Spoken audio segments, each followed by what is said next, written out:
Sunday school lesson this morning.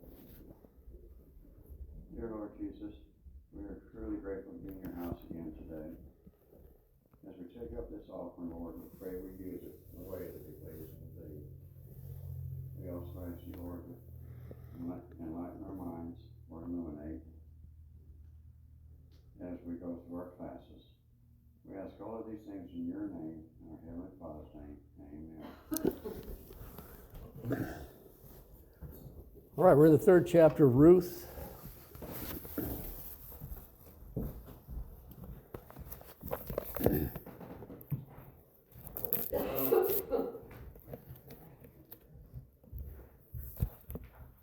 So, Ruth has had these experiences we've read about. This is what we would call, I think, a historical book. So it is, there's not any commandments given. There's not any, the Lord doesn't speak in this book. It doesn't say, thus saith the word, thus saith the Lord, or anything like that.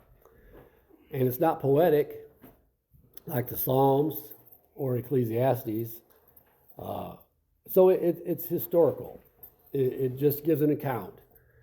But in it, I think we've rolled over a few rocks and found some things that God is doing, and we're looking back into a culture that we don't have these practices.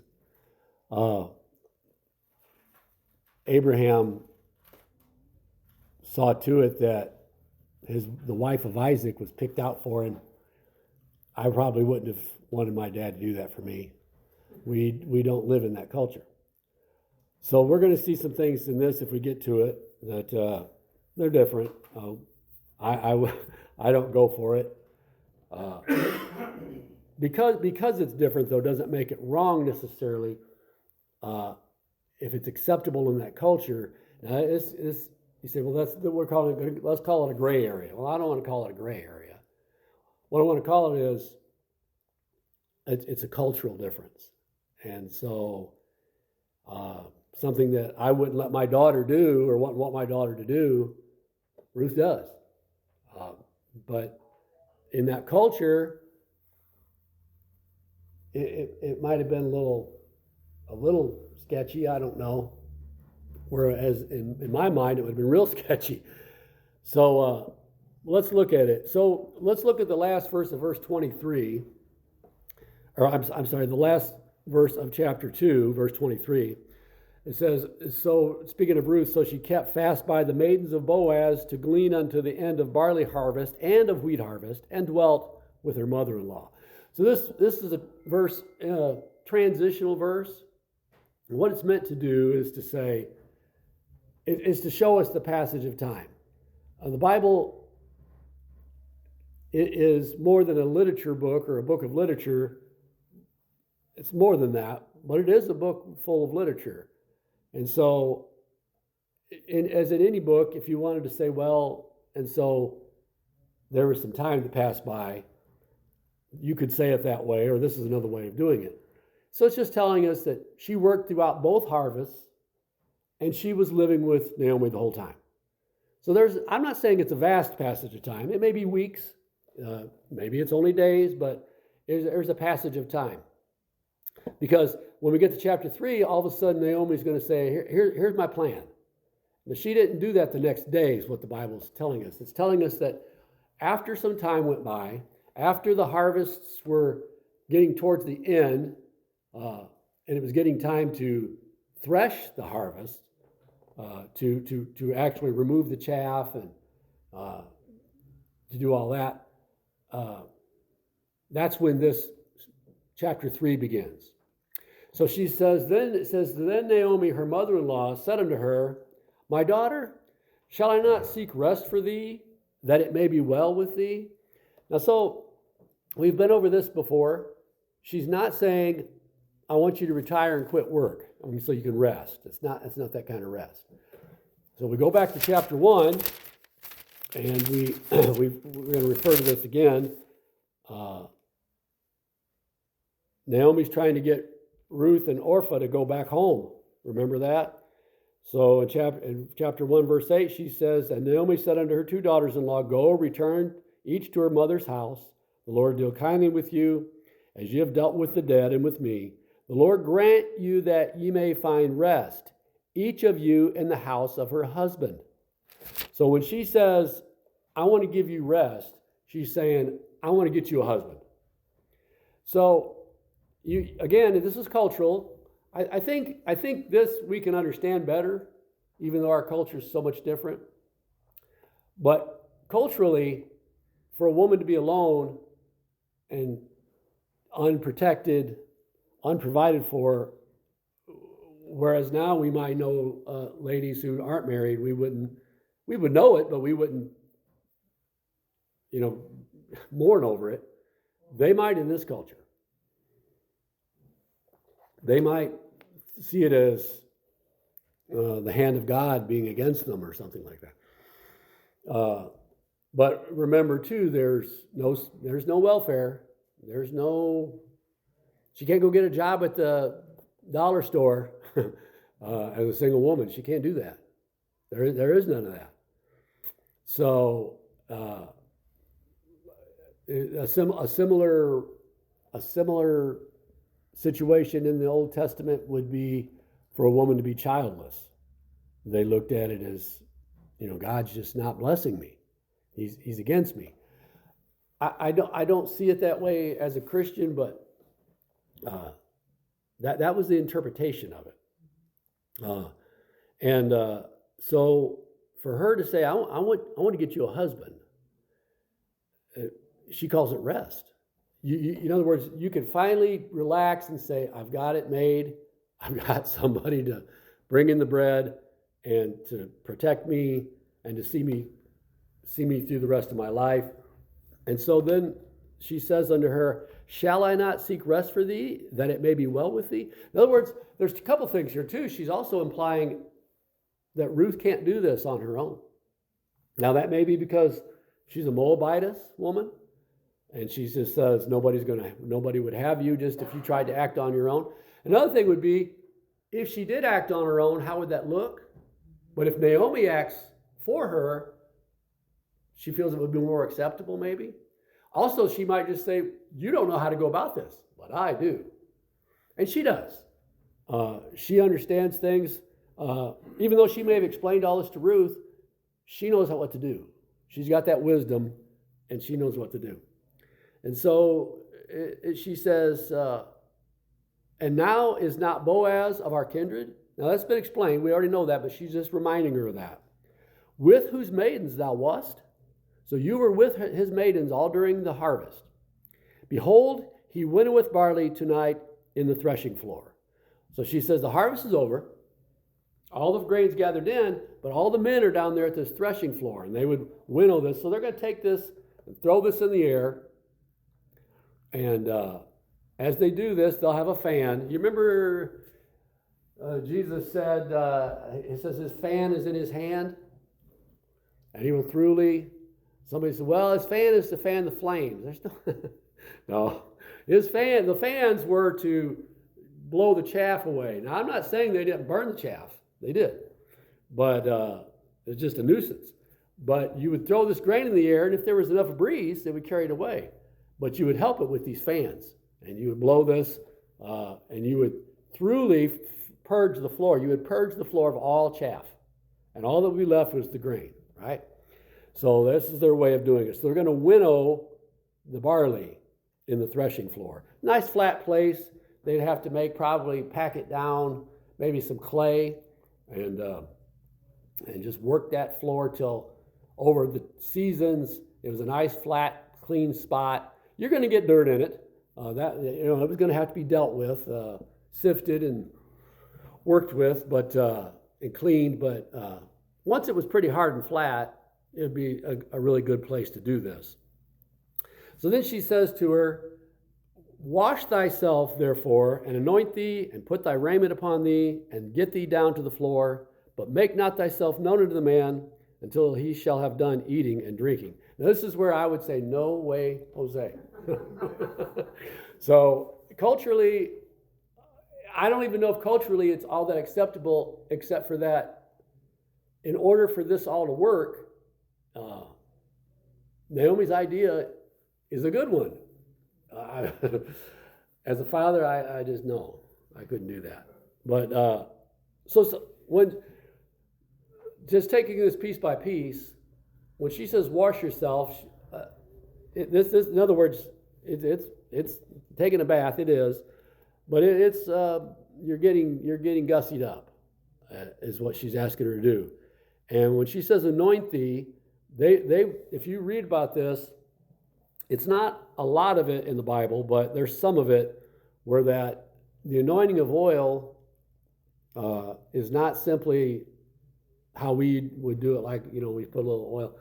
They're literally putting this on their hair, and they're rubbing this on their skin to give them a nice appearance instead of being dry. When in the book of 2 Samuel, there was somebody wanted to deceive another person to say, I want you to appear like you've been mourning for a long time. So he said, don't anoint yourself with oil. So they just look dry, and their hair is dry.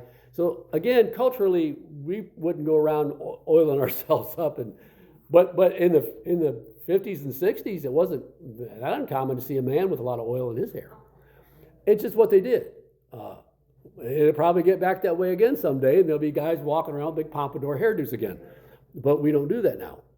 At least I don't, but I don't have enough hair to do it. But it's a cultural thing, and she's wanting her to beautify herself. Put thy raiment upon thee. So obviously she's a woman's wearing clothes. She's not asking her to put on clothes. She's asking her to put on her good clothes. And then she's supposed to go down to this floor, but she says, I don't want you to go till it's late. And they're all done with the eating and drinking. It's not stated. I take it from this that in this winnowing the wheat, it's all men, and they are out there till dark, and they stay there. So this is maybe be some distance away, and they stay there till the next day, and they get up and they do it again. And there seems to be some celebration to it. It doesn't say that, but it just talks about how after he's done eating and drinking. So maybe she's just talking about supper time, but I take it to be that, hey, we've had a good harvest, and we're going to stay down there until we get this all in, and everybody's going to bring back home. I'm going to give you what you get, or I'm going to pay you off. It's a good time, if nothing else, just to know that you've been blessed. But if it's nothing more than just after supper, that's what she's saying. Just I want you to wait till it's late. So it's going to end up being dark.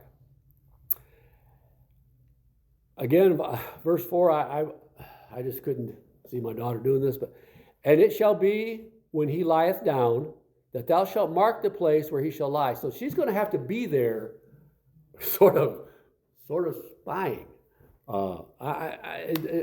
It's not that she is a spy, but she's going to have to be there and watch everything transpire, so that as it's getting dark, she sees that man. She's watching this man to see where he's going to lay it, so she knows where to go when it gets dark. So I would have a problem in a lot of things in this. I would not like it. I wouldn't want my daughter out there waiting and watching. Oh, there he is. He's laying over there. But again, it is the Old Testament, and it's a different culture, and it's a different situation. God has not put this in here for us to say that's how you get married. So I think there's the struggle. When we read the Old Testament, people look at it and say, I can't believe this is in the Bible. Well, let me take a commercial break. When you read things in the Old Testament and say, that's outlandish, I can't believe it's in the Bible, would you have had God hide it? Would you have said that God would be better to hide these things? If God puts them in there, he's acknowledging that these things took place. He's not approving, he's acknowledging. So he told about how that Satan came and tempted Jesus, didn't he? We don't struggle with that one. Is God approving of what Satan is doing? He's just stating that it did happen. Same thing here. When this is listed in the Bible, this is far away not one of the worst things you can read in the Bible. You go to the book of Judges and you can read it all. That's not God approving. That's just God acknowledging this took place. Furthermore, if the Bible was a fake book, you'd clean all that out. But because it's included, that lends itself to believe it's a true book, because he doesn't hide the warts and the nose hairs. He lets them all be there. He doesn't church it up. He lets it be plain. So, looking at it from that point of view, the authenticity of the scriptures is verified by the fact that God doesn't erase all the bad things that took place. Now, this isn't necessarily that bad, but it is a thing that it makes you uncomfortable. You say, well, I don't know if a woman should be doing this. Well, it did take place, and so God didn't hide it. So I think that's the end of my commercial, but I think it proves a point. Anyway, she's supposed to wait there and watch where he lays down. So she has to keep her eye on him, and it's going to get dark, and she's not going to be able to just find him in the dark. And you can't go from man to man saying, are you Boaz? You can't do that. So that's the whole thing. This is a well planned out thing. And she said, and thou shalt go in and uncover his feet and lay thee down, and he will tell thee what thou shalt do. Now, Naomi is not being a prophetess here in my estimation.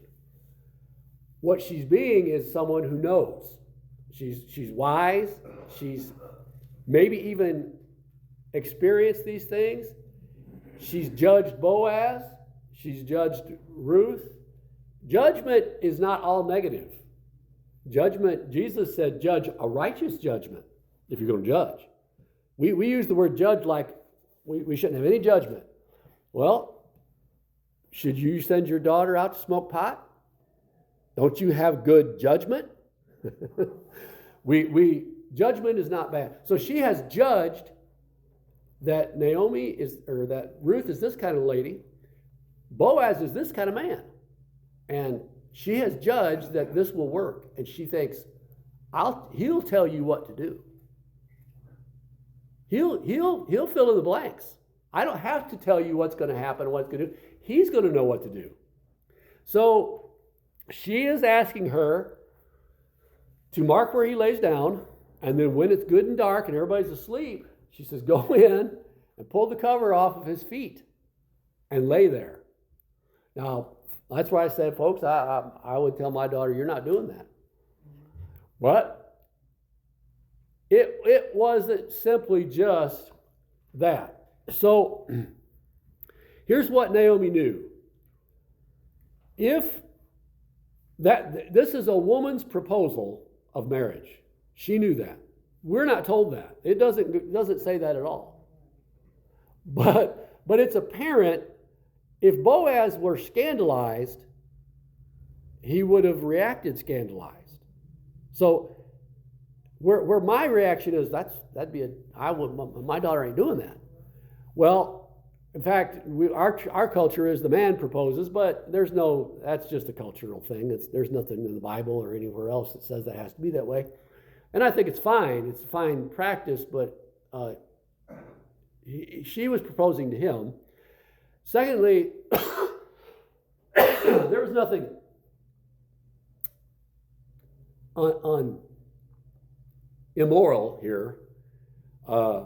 It's just sketchy in the eyes of me being a dad. It's a bunch of men in the dark and you're laying down by this guy. And so she was going to lay at his feet and uncover his feet. And then she's counting on his saying yes to the proposal is he's going to take and put the cover over her. Take the cover and put it over her.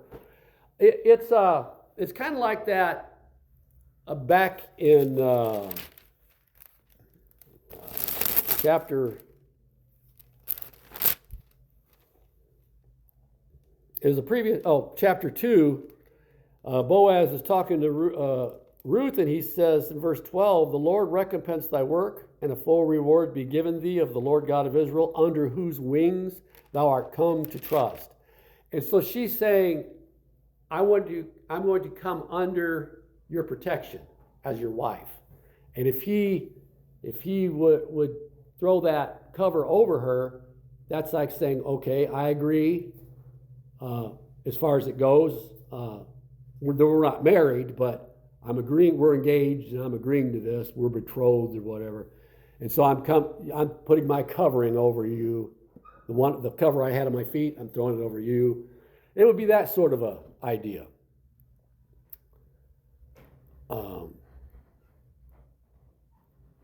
So he's going to tell her what to do.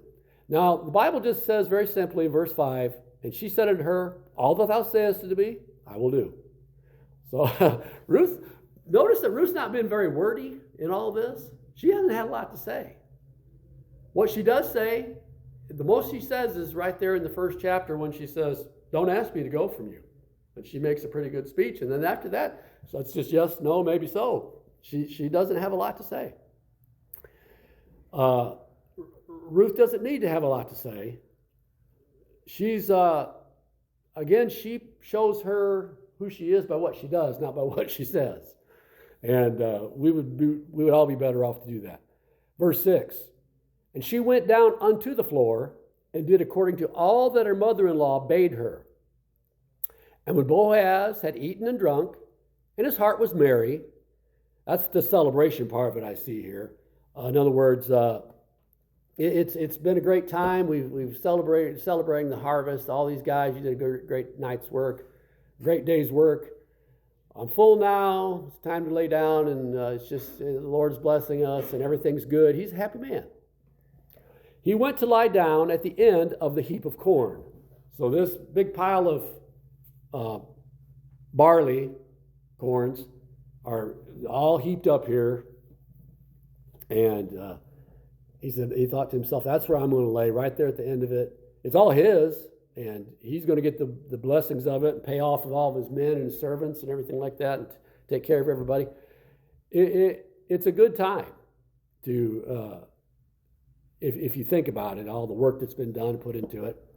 And she came softly and uncovered his feet and laid her down. Now, we don't know how much time passed, but some time passed. So she just laying there waiting, and he's asleep. And we've all experienced this. And it came to pass at midnight that the man was afraid and turned himself, and behold, a woman lay at his feet. Now, we've not experienced a woman laying at her feet, but we've experienced that startle out of sleep, like, what? Something. You can sense it. He sensed something. And it startled him, frightened him. And so he rolls over and looks down, and there's somebody laying there. And he perceives, maybe in the light of the moon or whatever, maybe there was a lamp burning somewhere, but he could tell enough to say, there's a woman laying at my feet. And he said, who art thou? It's dark. And she answered, I am Ruth thine handmaid. Spread therefore thy skirt over thine handmaid, for thou art a near kinsman. Plain and simple, she says, I'm here to propose marriage based on the Mosaic law. They call it the levirate. I believe they call it levirate is one way of saying it. And it's in other words saying, my husband's dead, and Moses said, you're to marry me, and the firstborn child is my husband's. Now she's not very. Hey, there's no Prince Charming riding in on a horse here. There's no kissy romance. There's no roses and flowers. Okay? I'm not knocking it. I'm just saying that's what our culture has come to see this as. That's not there. My dad's mother had 6 children when my dad's dad died. She married my dad's stepdad, and they had 7 more together. So they had 13 altogether, she had. And she would tell that when she married him, she didn't love him. She didn't hate him, she just didn't love him. She learned to love him, but she needed him. She had 6 kids. And it's during the Depression, and you do what you have to do. There was no flower. I mean, I don't know. You know, to hear her tell it, you'd think to yourself, that's not much of a, worth the love. Well, the love is something that you can build if you want to. But she was plain about it. She didn't really love him. It wasn't romance. Ruth's not asking for romance. She's saying, I'm coming here, and he would have seen Naomi in this. He would have seen, he understood this law had nothing to do with love. That's not what this law was. This was what God told Moses to do. Now, guys, he didn't tell the Christians to do it. He didn't tell the Gentile church to do it. He told the Jews to do it. That's part of rightly dividing the word of truth.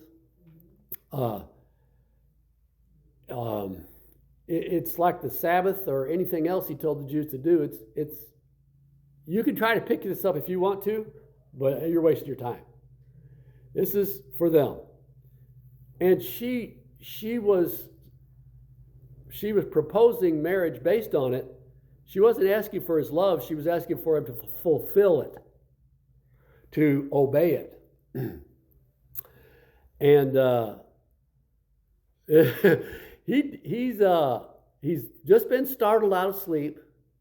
It's pitch black, and you're going to see that he's probably not altogether all that comfortable at the situation, because he's going to talk to her about it. The situation of a woman being there. But before he does all that, he says in verse 10, and he said, "Blessed be thou of the Lord, my daughter." So Boaz's reaction is not a 21st century reaction. He doesn't say, "How dare you come down here and I'll be the one to ask you. You don't ask me. Who do you think you are, you little Moabite, idol worshiper?" He doesn't. And so his first thing to say gives us sort of a peek into the times. Their times weren't that different from our times. Here's what I'm talking about. "Blessed be thou of the Lord, my daughter, for thou hast showed more kindness in the latter end." The latter end is right now, as they're talking. "Than at the beginning." The beginning was when she came home with her mother-in-law. I'm going to show you that. "Inasmuch as thou followest not young men, whether poor or rich." Now, he's a rich man. So, the National Enquirer would probably point out the fact that he was rich and she was just chasing the dollar. He said, you're more kinder than I even knew you to be. After you did all you did for your mother-in-law and following her and work for her, that you should come and approach an older man. So the implication is what most people would expect is that she would chase a young man. And they might be poor, they might be rich, but she wanted one thing. He's saying, no. In other words, he's a lot older. He couldn't be just 5 years older. The statement doesn't make any sense. He has to be old enough for this to be quite a gesture on a young woman's part. That she's willing to marry up with this old man. And so, whereas in our culture we might think that riches would motivate that, in their culture he's saying no, what you would expect is that you chase the young man. So there are some messed up things going on at the time, and he said, you're not like that. He said, blessed be thou of the Lord. You're going to obey this law and marry up with an old man. In other words, you're not following young men. You're not sold out to your flesh. You're going to obey the law, the Levirate law here. He was. Doesn't say shocked, but he was very impressed that she would do this. And now, my daughter, fear not. She says, don't be afraid. In other words, I will do to thee all that thou requirest. It's a done deal in my mind. For all the city of my people doth know that thou art a virtuous woman. Now, folks, what does it take to be a virtuous woman? Well, rather than read the book of Proverbs, the 31st chapter of Proverbs, let's just look at what Boaz knew. He knew that she was young, yet she left home, gave up her gods, and followed her mother-in-law to protect her as much as she could, to provide for her. She has worked in the fields. I mean, you don't have to have this big, long history. We may sometimes heap too many demands on people. He just saw the little vignette that he saw of her life, what he knew, and said, everybody knows you're a virtuous woman. See, he didn't have to know where she'd been and what she, he didn't know about all that. He just knew where she was now. And so he's basically saying there's no hindrance in that. You're a virtuous woman. So in other words, wouldn't stop me. That part doesn't stop me because I know you're the kind in other words, if she were not a virtuous woman, that would hinder me from marrying you. But that's not a problem. So he said, I'll do it. All you require, everybody knows you're a virtuous woman. And now it is true that now they must be talking really quiet here because, we're going to see that. And now it is true that I am thy near kinsman. Howbeit, there is a kinsman nearer than I. Now, this gets sort of sticky to me. I wouldn't like it, but, it turns out the Lord was in it, but yet, let's just read it. And there's a kinsman nearer than I. Tarry this night, and it shall be in the morning that if he will perform unto thee the part of a kinsman, well, let him do the kinsman's part. But if he will not do the part of a kinsman to thee, then will I do the part of a kinsman to thee. As the Lord liveth, lie down until the morning. So it's midnight, and he says, just go back to sleep, lay here till the morning. So she's going to stay there till almost before sunrise, when it gets the darkest of all, and then she's going to leave then. But he points out and says, I'm ready to do this, I'm willing to do this, I'm going to do this, but you may have to marry somebody else. Now that's the part that's sticky. I just can't. However, let's just speculate. What if the other man says yes? Ruth's going to marry the other man. She's not in this for the roses. I tell you again, there's no ring or big wedding and look at me. I'm not attacking that, but I'm saying there's none of that here. What you've got is Naomi sent her out and said, and Ruth did not know or expect this. I don't even think Naomi did because Naomi never talked about it. But this guy has been here all along, and so he knows there's somebody else that's a little bit closer related than I am. Maybe Boaz is a second cousin, and this other guy's a first cousin, or whatever. I don't know how it goes. However, he says he's got the right, and if we go ahead and do this, and he had the right, it's going to cause all kinds of problems. I've got to go to him and get this cleared up. And he said, if he'll do it, then you're going to marry him. She's not a pawn, but she is sort of, she's stuck. She's going to have to marry whoever takes her. Of these two, the one gets the first choice, and then Boaz would be next in line. Again, difficult for us to relate to. I'm not saying it never happens in our culture, but it's just very difficult for us to see that you may have to take one of the two. We don't like the idea of it. At least I wouldn't, but that's where she's at. It just fell that way. when he says, as the Lord liveth, now this is an expression, Jesus probably would, his words on this were, don't do that. But they did at this time. He said, just say yes or no. Don't get into this, I swear, or I give you my oath. He said, you presume too much when you do that. So it was more than just Jesus not liking the words. It was Jesus not liking the attitude that said, well, this is what I'm going to do. You don't know what you're going to do. Just say yes or no, or I'll try, or whatever like that. But they would say, as the Lord liveth. So what they're saying is, as sure as God's alive, I'm going to do this. Now, that's a lot. But that's a whole lot too much. But they said it a lot. And that's his way of saying, I'm going to do this.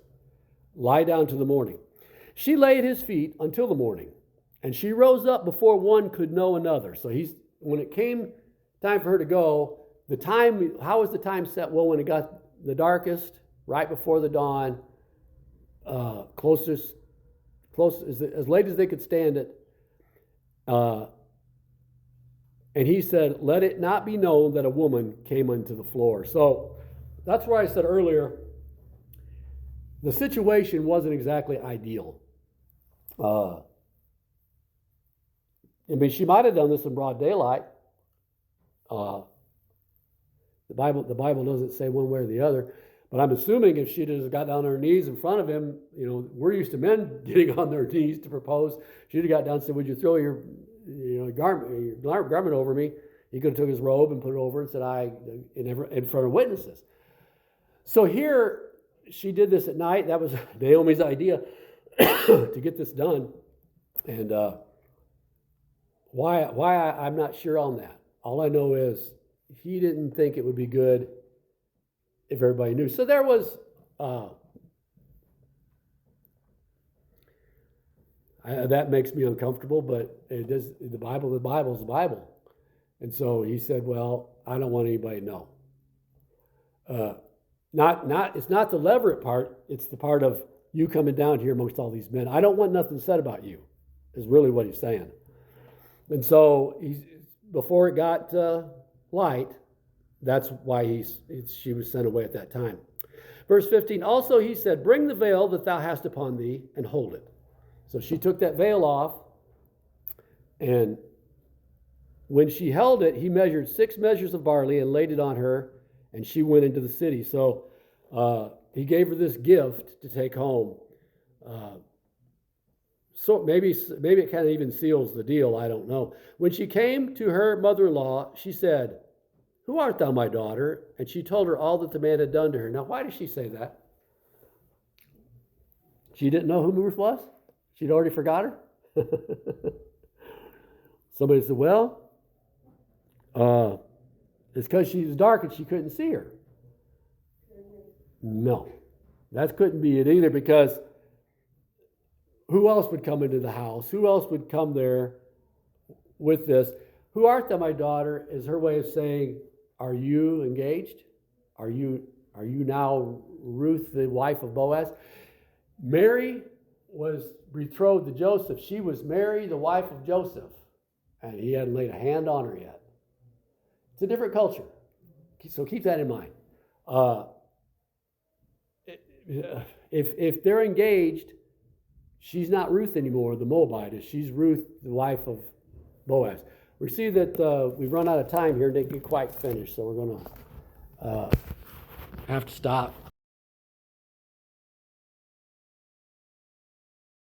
Ask the dismissal for the class.